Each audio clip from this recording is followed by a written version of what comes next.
What is going on, you guys? Welcome back to the channel, and welcome if you're new. A few weeks ago, I posted a video here on YouTube about a product called the Dongar Power Adapter Kit. It is a dash cam power adapter that utilizes the power source from the rear view mirrors in many modern cars, in my case, my 2018 Toyota Tacoma, and feeds that power source into a dash camera. So there's really no need to feed any wires anywhere to the OBD2 port sensor or hardwire solder, anything like that. And it's been a really great product. I will be sure to leave a link to that video down in the description box below.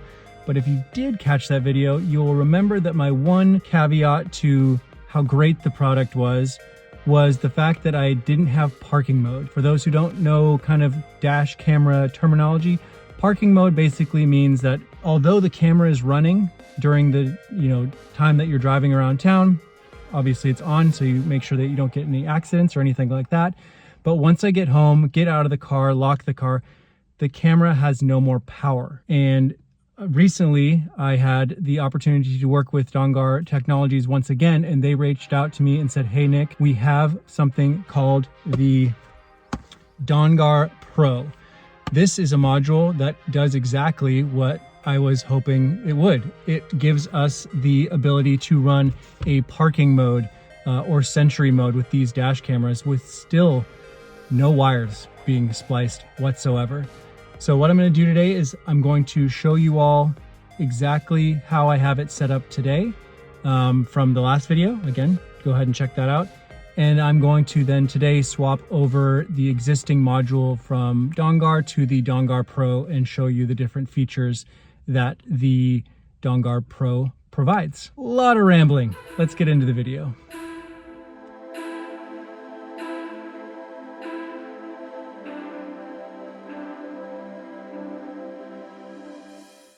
Okay, so I switched seats here. So I have the Dongar Pro right here. I'll show you a quick unboxing of that in a second. But first I wanted to show you kind of what we're working with from last time. So here we have the Dongar Technologies dash cam adapter, which is essentially going directly into that 12-pin port for the rear view mirror, feeding directly into the factory location here. That is that cable right there. And this is kind of the accessory box. You can see that it's branded there with Dongar. And then this cable right here feeds directly into that dash camera right there.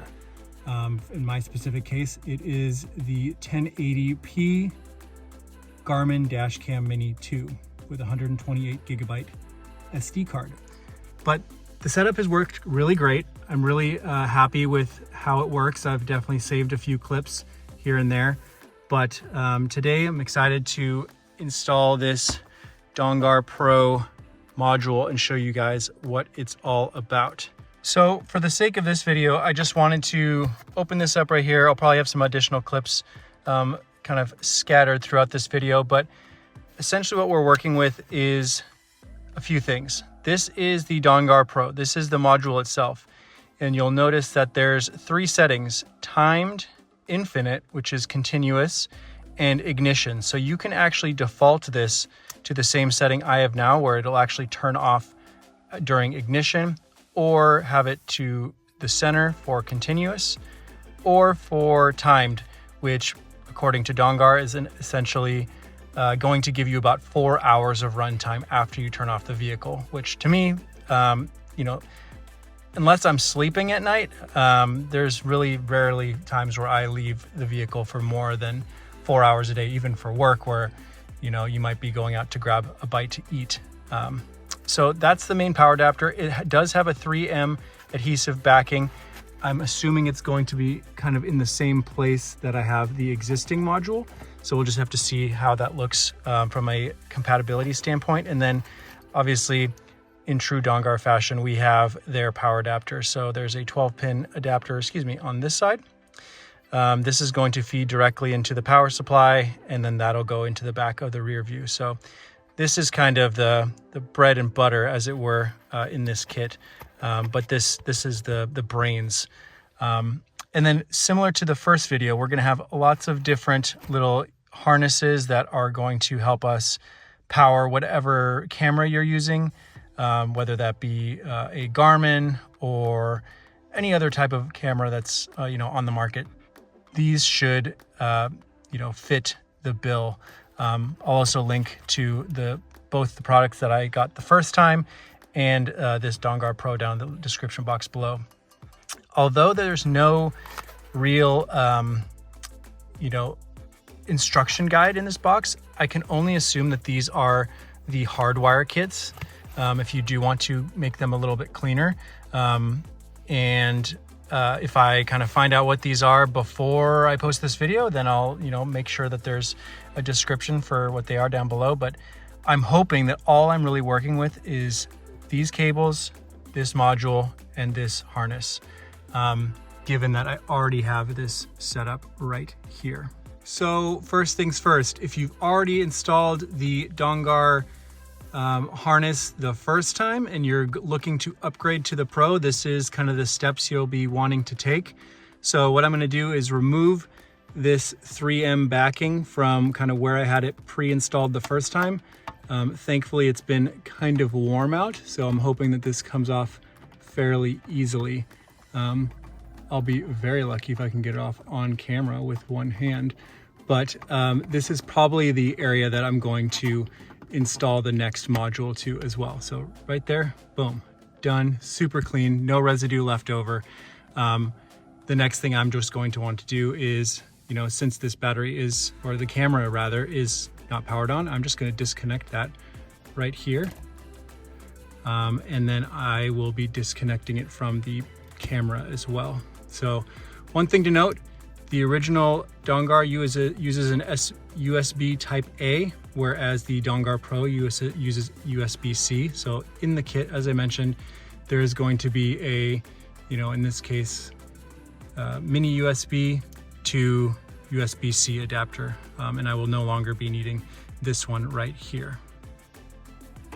Okay, so as much as I'd like to be able to do this all on camera for you all, I may come up short just because of the way the interior of the car looks. But I'm going to try to unplug this 12-pin connection from the rear view mirror. That's kind of where we start. If I can get it out, that'll be, oh, sweet. So I got that out, and then this is the factory location for that. Wow, look at me go. So this is the original Dongar harness. I'm going to set that right here with the original battery, or excuse me, cable for the camera, and remove that little piece of 3M. And so now we're basically looking at the factory setup. So this is where the factory, rear view mirror got its power from. So now what I'm going to do is reach into the box and get the Dongar Pro dongle out. And I think for the sake of this video, I'm going to plug that in there, plug this in here, and then once I have those all situated, I'm gonna throw the camera back on and show you guys what I've got going on. So I've gone ahead and gotten the Dongar Pro installed here. I will say it's fairly self-explanatory, but the two cables that mount between the two mirror harnesses or cables, it'll be pretty easy to tell what that is. And then this smaller one will go into, and it can only go in one way, into this module. So now, as I did last time, the USB-C port is on this end, and I know it has to feed into the dash camera right here. So I'm gonna have to figure out a way to mount this in a way where it makes the most sense. And I've already preset it into timed mode, and I'll give you a little bit more detail on that in a little bit. But for now, that's the mode I think I'm gonna keep it in. Yeah, I'll get into that in a few minutes here. So let me kind of finish up this install.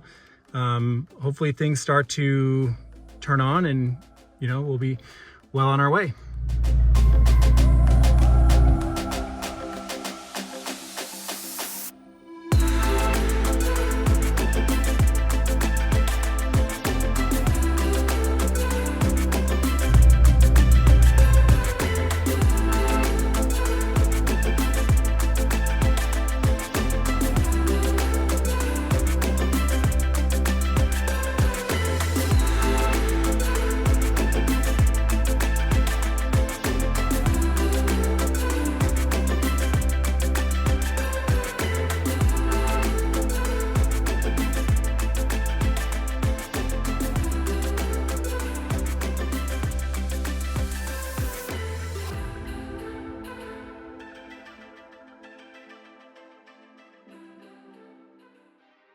there we have it, you guys. So I know I was saying I'm going to give you a little bit more B-roll on what it looks like when it's done. I think I did a good job of that, but then I didn't quite jump back into the video like I thought I was going to, because it kind of wrapped up so quickly. But as you were able to tell now, I have the Dongar Pro installed into my Garmin Dashcam Mini 2, excuse me, and it looks flawless.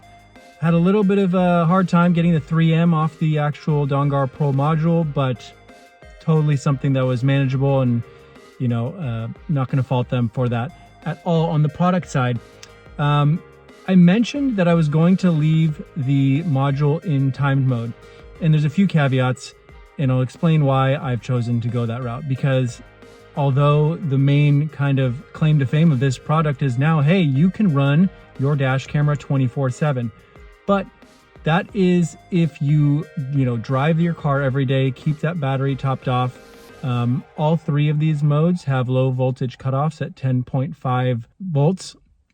And at that point, it's going to kill the Dongar Pro before it kills your truck or car, which is really great. Given that I've said this enough times on the channel, I won't harp on it too much, but this is a 2018 Toyota Tacoma, and I'm still running my factory Toyota battery. I do have a diagnostics tool that gives me full readouts, and she's still going. And so I'm not too concerned there, but I did not want to run the risk of just completely, sunsetting the life on my factory battery by just setting it to continuous. And truth be told, if I am, done driving at, 7 o'clock at night, I think having the camera running up until 1 in the morning, or whatever that math ends up, 12 o'clock midnight, is more than enough, especially in the neighborhood I live in, thankfully. But I'm super excited about this module. The light is, the truck is off, and the light is still blinking red here, which is awesome, which tells me the camera is currently running. If I pulled the data off the camera right now, you'd probably hear me talking all over the place. But Dongar has really done a great job of listening to their customers, myself included. And, they were able to reach out to me and say, hey, based on the feedback that we're seeing, this is kind of the next thing that I think we're going to incorporate into our product line. And I think they hit the nail on the head. I think it's an awesome product. If you're interested in this product, I think it'll be available within the next week. I know pre-orders have been going out over the course of the last 2 weeks. So if you have any questions about this product specifically, maybe something that I didn't cover, drop a comment down below, and I will try to find time to do that ASAP. And yeah, if this is your first time on the channel, welcome to the channel. We do a lot of Tacoma off-road, specific DIY, adventure, all the above. You probably saw it in the intro. And yeah, give this video a like, subscribe if you're interested at all. And until next time, enjoy the ride.